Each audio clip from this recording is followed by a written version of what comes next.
Minasyaitanirrajim. Bismillahirrahmanirrahim. Alhamdulillah Rabbil Alamin. Bismillahi wassalatu wassalamu ala Rasulillahi. Assalamualaikum warahmatullahi wabarakatuh. Magandang hapon po sa inyong lahat. Pasensya na po, ako po kasi may press con. Kailangan po ako makaalis kaagad. Gusto ko lamang pong iparating sa lahat na wala na po dito si Pangulong Rodrigo Roa Duterte. Ito pong mga pinag-uusapan natin, ito po ay pagsuporta lang namin kay Senator Amy. Pero alam niyo po, sa ating mga magigiting na panauhin dito, napaka-ironic lamang po na alam naman po natin lahat, batid natin lahat, nagdadalawang pangulo lang po ang lumaban sa komunista. Una, si Ferdinand Marcos Sr. Ano po ang nangyari? Inalis natin sa bansa. Ang sumunod na lumaban po sa komunista ay si Pangulong Rodrigo Roa Duterte. Ang tanong ko lamang po sa PNP, hindi ko po kayo hinuhusgahan.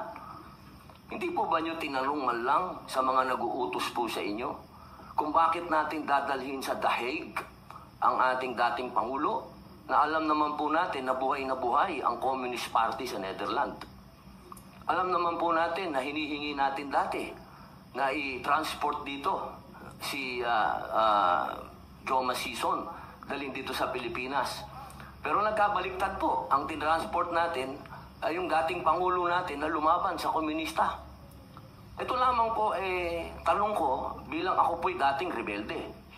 Hindi ko naman po yan pinagkakaila. Hindi ko po maintindihan kung bakit tayo po ay nag-submit dito sa mga tiga-Netherlands. Alam naman po natin, kahit po itanong ninyo, ako po ay palagi dyan sa Utrecht. Kasama po si Joma. Hindi ko po yan dinideny.